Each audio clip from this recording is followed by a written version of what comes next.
아버지 감사합니다. 오늘도 생명의 말씀 저희들에게 허락하셔서 우리들의 마음이 온통 하나님의 성령으로 충만하고 우리의 지식이 하나님의 지식으로 충만하여 오늘 우리가 살아가야 될 세상에서 주님 안에서 바른 믿음의 길을 걸어가며 사람들을 이끌어낼 수 있는 힘 있는 성도가 다 되게 하여 주시옵소서. 예수님의 이름으로 간절히 기도하옵나이다. 아멘. 할렐루야. 아멘. 오늘 제목은 재림의 시기를 아는 법입니다. 사실 이 제목이 정당한가 이런 생각을 갖게 합니다. 왜냐하면은 주님께서 그때와 시기는 아버지의 고난이니 너희의 알 바 아니라 하셨기 때문이고, 또 그때는 아무도 모르고 오직 아버지만이 아신다 말씀하셨기 때문에 그렇습니다. 그런데 오늘 제목으로 재림의 시기를 아는 법이라 했으니 일견하기에는 잘못된 제목 같지만 잘못된 제목은 아닙니다. 왜냐하면 오늘 읽은 성경이 그것을 보증하기 때문에 그렇습니다. 1절에 형제들아 때와 시기에 관하여는 너에게 쓸 것이 없음은이라고 하면서 너희 자신이 자세히 알기 때문이라 라고 2절에 말씀하고 있어요. 때와 시기에 대하여 쓸 필요가 없다는 말이 알 필요가 없어서 쓸 것이 아니라는 말이 아니고, 너희가 너무 잘 알고 있기 때문에 따로 쓸 필요가 없다는 뜻이 분명하죠. 그러니 성경은 분명 주님의 재림에 대해 성도가 그 시기와 때를 자세히 안다고 오늘 말씀하고 있는 것이 분명합니다. 그렇다면 주님은 알 바 아니요? 아무도 모른다? 하신 이 문제를 왜 바울 사도는 너희가 자세히 안다 이렇게 썼는지 그 이유를 우리가 알아야 하겠지요. 다행히 오늘 본문에 그 이유를 자세히 적고 있습니다. 그 이유는 그 시기와 때는 2절의 근거에서 안다고 말씀하고 있는데요. 주의 날은 밤에 도둑같이 이를 것이기 때문이라는 겁니다. 이 역시 주님께서 하신 말씀이 맞지요? 이 말은 두 가지 상반된 해석이 가능합니다. 첫째는 도둑같이 이르니 아무도 알 수 없다는 해석이 가능한 거고요. 하지만 다르게 해석하면 도둑이 언제 오는지만 알면 그때를 알 수 있다고 해석하는 것이 가능합니다. 그러니 사도 바울이 너희가 그때를 자세히 알고 있다는 이 말은 첫 번째가 아니라 두 번째 해석의 근거를 해서 하는 말씀인 것을 우리가 분별이 돼야 되죠. 즉 도둑이 언제 오는지, 너희가 주님이 언제 오실지 너무나 자세히 안다 이렇게 말하고 있는 겁니다. 성도 여러분, 도둑이 언제 오죠? 밤입니다. 모든 사람이 일하는 현대에야 낮도둑이 있지만은 초대교회만 해도 대부분 집에는 아내들과 자식들이 있습니다. 어른들이 있지요. 그리고 모든 집에 사람이 살고 있어요. 서로 왕래하면서 살기 때문에 아무도 몰래 누구 집에 들어가 훔쳐 도망한다는 게 불가능합니다. 도둑질할 유일한 길은 알면서도 당할 수밖에 없는 모두가 깊이 잠든 밤중뿐이지요. 그래서 바울은 주의 날이 밤에 도둑같이 이를 줄 너희 자신이 자세히 알기 때문이라 이렇게 말하고 있는 겁니다. 그러므로 주님이 도둑같이 오신다는 말은 영적인 밤을 찾으면 주님이 언제 오실지 안다는 말이 되겠죠. 그리고 바울은 이 영적인 밤에 대해서 3절에 또다시 말씀하고 있습니다. 그 밤이 언제냐? 그들이 평안하다, 안전하다 할 그때에 임신한 여자에게 해산의 고통이 이름과 같이 멸망이 갑자기 그들에게 이르리니 결코 피하지 못하리라.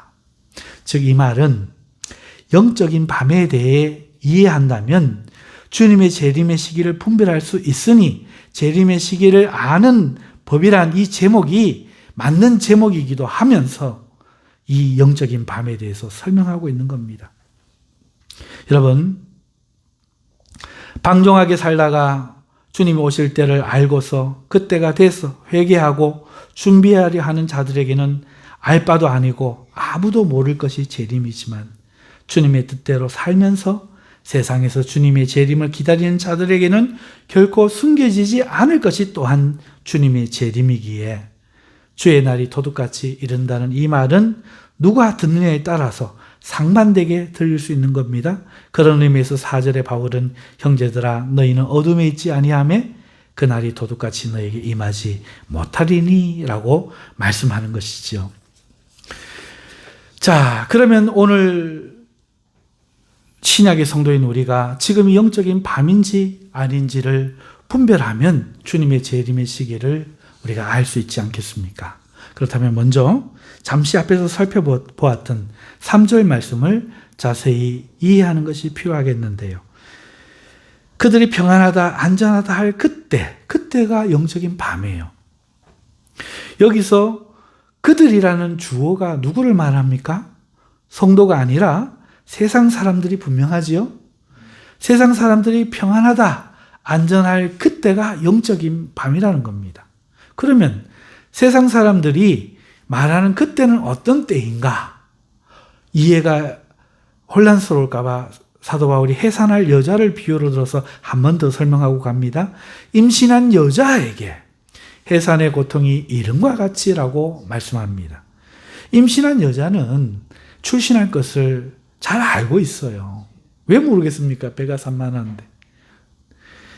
그리고 때가 다 되어가면 누구라도 멀지 않았음을 알 수 있는 거지요. 그런데 왜 바울은 이것을 굳이 비유로 듭니까? 오늘날 우리가 출산하는 것을 보면요, 참 이상한 것이 자신이 해산이 임박한 것을 모든 임산부가 알고 날짜도 알아요. 그럼에도 그 정확한 시기를 모른다는 겁니다. 다 된 것 같아서 병원에 가보면 아직 아니어서 돌아오는 경우도 있고, 아직은 아니다 싶었는데 갑자기 시작되는 것이 출산이지요. 즉 안다고 해서 정확히 맞출 수 없는 겁니다. 그저 미리 대비하고 있을 뿐이죠. 옛날인들 달랐겠습니까? 똑같았겠죠. 그렇다면 이것을 예로 든 것은 무슨 이유입니까? 즉 세상 사람들도 세상의 마지막이 올 줄을 다 알지만 아직은 아닐 거야, 아직은 시간이 있어 하다가 해산의 고통이 사모에게 갑자기 이른같이 멸망의 고통이 갑자기 그들에게 이르러 피하지 못한다는 것을 드러내기 위해서 이걸 굳이 비유하지 않았겠습니까?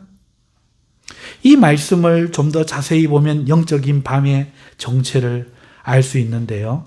첫째, 영적인 밤은요, 주님의 재림 혹은 심판을 모르는 그런 상태가 아니라 세상 사람들이라도 이제 세상은 끝이구나, 희망이 없구나 할 그때라는 겁니다. 우리가 의견 생각하기에는 영적인 밤은 아무것도 모를 때인 것 같은데 아니라는 거예요. 산모가 다 알고 갑자기 해산이 이르는 것처럼, 도둑 맞을 줄 다 알고 있다가 잠들어 못 깨는 것처럼, 오늘 영적인 밤은 모두가 깜깜하게 재림이나 심판을 생각하지 않고 있는 때가 아니라는 거죠. 모두가 세상 마지막을 아는 거예요. 희망이 없구나, 이 세상이 끝이구나 할 그때라는 겁니다. 재림을 부인하고 멸망을 부정하는 것이 아니라, 그런 밤이 아니라 모두가 멸망을 알고 심판을 아는 그때가 영적인 밤이라는 것입니다. 이걸 말하고 싶은 거예요. 그렇다면 오늘 현실은 어떻습니까? 놀랍게도 이 세상은요, 계속 이 지구의 마지막을 경고하고 있습니다. 인류의 종말을 이야기하는 것이 이제 놀랍지 않지요? 이유도 다양합니다. 인류의 폭력성과 무모함으로 인해 핵으로 인류가 끝날 것이라는 말은 오래전부터 있었고요. 환경오염으로, 대기권의 오존층 파괴로, 지구온난화로, 바닷물의 온도 상승으로 몇 년 뒤에는 인류가 종말을 맞이한다는 말은 많은 과학자들에 의해 지금도 작게 들리는 소리가 아니라 온 세계에 크게 들리는 소리임을, 경고임을 우리가 듣고 있지 않습니까? 이거 모르는 사람 있나요? 보십시오. 하나님 때문이 아니라 온 세상도 다 알아요. 즉 지금 이 시기는 인류와 지구의 멸망에 대해 모르는 시기가 아니라 종교가 없는 세상 사람들이 모두 자각하고 이구동성으로 멸망에 대해 이야기하고 있는 때라는 겁니다. 그렇다면 영적인 밤의 첫 번째 조건이 충족되고 있다는 것이지요. 두 번째, 영적인 밤은 아직 때가 아니라고, 아직은 안전하고, 아직은 평안하다 말하는 때라고 하지 않습니까? 맞습니다. 세상은 인류의 종말을 지금 경고하고 있지만 아직은 아니라고 합니다. 아직은 아니래요. 지구의 위기를 경고하지만 아직은 아니에요. 여러분 내일 멸망합니까? 5년 뒤에요? 아직은 아니에요. 그러니 중국과 개발도상국도 저렇게 이산화탄소를 배출하고 있고 방관하고 있는 것이겠지요? 전 세계는 평안하다, 안전하다 하면서 아직은 여행과 문화를 즐기고 사는 겁니다. 위기라고 말해도 모두가 오늘은 아니라는 거예요. 많은 날이 남지 않은 것은 맞고 위험한 것은 사실인데 오늘 당장 모두가 울며 모든 일을 중지하고 대비해야 할 때는 아니라고 믿는 것이지요. 그렇다면 오늘 이 임산부 비유처럼 영적인 밤의 두 번째 조건이 충족된 것이죠. 오늘 이 세상은 정확히 세상 사람들이 도둑같이 올 멸망을 알고 있지만 임산부처럼 아직은 아니라며 평안하다, 안전하다 말하는 영적인 밤인 것입니다. 이 말은 우리 주님의 날이 코앞에 다다라 있다는 뜻이죠. 이 말씀에 의해 우리는 주님의 재림의 시기를 아는 법을 오늘 배운 겁니다. 그리고 지금이 바로 그때임을 우리는 인정해야 하죠. 세상에 취해 영적인 잠을 자는 자들에게야 이 말이 들리겠습니까마는 적어도 세상에 잠들지 않고 깨어서 있는 성도들에게 이 말은 부정될 수 없는 것을 저는 확신합니다. 사랑하는 성도 여러분, 믿어지십니까? 지금이 주님의 재림의 때입니다. 데살로니가 교회를 향해 주님의 재림의 때를 말씀하던 사도 바울의 말이 지금 이 시기와 정확하게 일치하고 있습니다. 적어도 그때는, 바울이 말하던 그때는 모든 이가 멸망을 예견하지 못하는 때였음에도 바울은 깨어 있으라고 성도들을 격려했다면, 그것이 필요했다면 오늘날에야 말해 무엇하겠습니까? 깨어야 합니다. 지금입니다. 지금은 돈 벌어 땅 사고 집 짓고 장가가고 시집 가고 이 땅의 행복을 추구할 때가 아니란 말이죠. 이 땅에서의 삶에 취해 있을 때가 아니라 6절 말씀처럼 정신을 차리고 8절 말씀처럼 믿음과 사랑의 호신경을 붙이고 구원의 소망의 투구를 똑바로 눌렀어야 하는 때라는 것입니다. 하지만 안타까운 것은 만나는 대부분의 성도들에게서 여러분도 느껴지시겠지만 머리로는 그 사실을 알아도 피부로 체감하는 성도가 많지 않다는 겁니다. 깨어야지. 신앙생활을 잘 해야지. 이 마음이 분명히 있는 것은 맞는데 잠에서 깰 때가 된 사람이 의식은 있지만 몸을 일으키지 못하는 아이처럼 삶이 뒤따르지 못한다는 것이지요. 이단들이나 재산을 바치고 전도와 집회에 열심을 내지 진짜 백성들인 기성교회 성도들은 생각만 원하고 들으면 또 준비해야 하는데 하거나 양심의 가책만 있지 이것이 무한 반복되는 거예요. 또 안타까운 것은 정신을 차리려는 사람들은 해결할 것이 너무 많다는 거예요. 가진 것이 너무 많아요. 사회적으로 지켜온 모습도 있습니다. 가정에서 지금까지 해온 모습도 있습니다. 갑자기 태도를 바꾸기가 쉽지 않은 거예요. 정신을 차리려고 정리하려고 하니 치러야 할 대가가 감당하기 어렵다는 것이죠. 그래서 용기를 내지 못하는 거예요.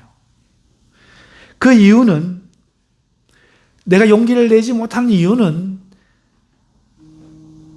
멸망을 몰라서가 아니에요. 놀랍게도 주님과 친밀하지 못해서 그래요.